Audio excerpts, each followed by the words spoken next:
The dreaded stall. Every pitmaster is aware of it. They all know it's coming, and they all dread it. But what exactly is it? Why does it happen? And what can I do about it? Well, we're here to help.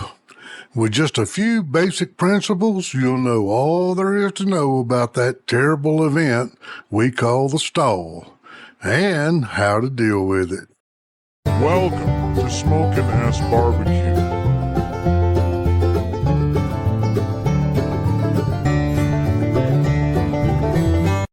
The scientific term for the process where a large cut of meat cools down during smoking is called evaporative cooling.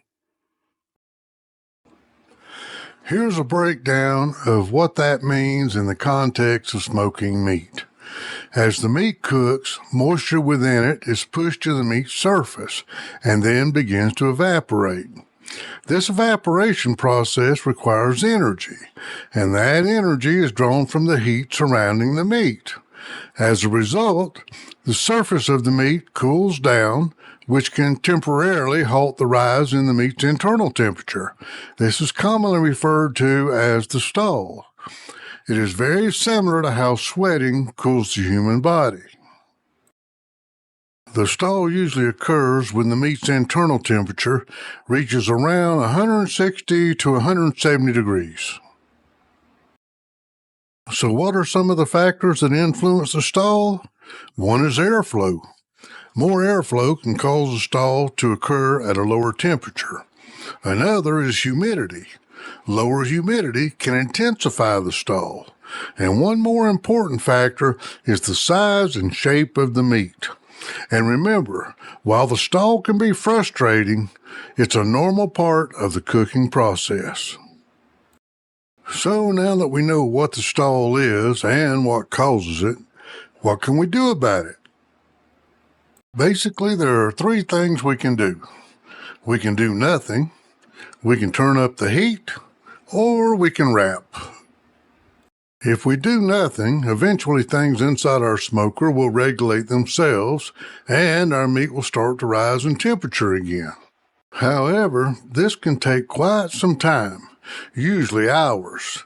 So all this time, our meat has been losing moisture, resulting in a big waste of time and some very dried out meat. Our next option is to simply turn up the heat.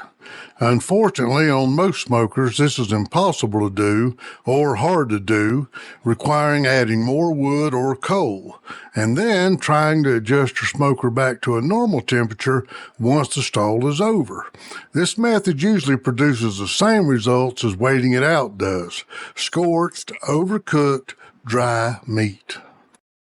And finally, our third option is wrapping. This can be accomplished by simply wrapping our meat with aluminum foil or butcher paper.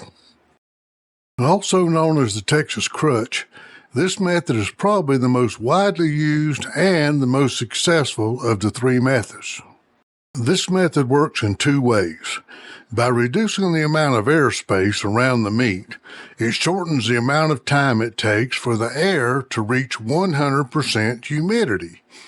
When this happens, the air can no longer accept any more moisture and the evaporation process stops.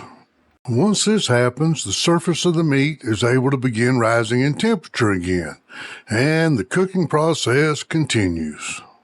So as you can see, the easiest and most efficient method to overcome the stall is to simply wrap your meat.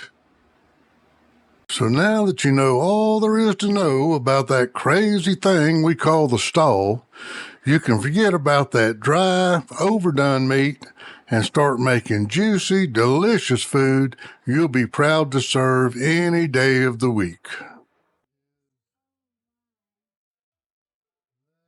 Thanks for stopping by. See y'all soon.